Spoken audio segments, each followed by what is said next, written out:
Let me ask you, do you have a few of these in your house and you do not know what to do with it? Well, do not throw it away. Let me give you an example of what you can do.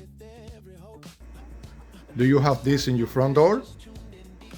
When you come out, you take your shoes off and you have to put it somewhere, right? Well, right now it's just a mess. But wait. You can take those little crates together,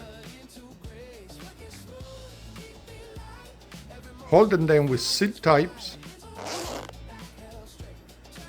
and voila! A little piece of cardboard used to cover the top.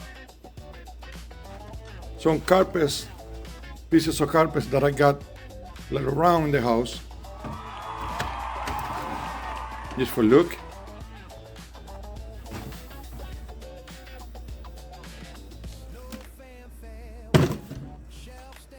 And voila!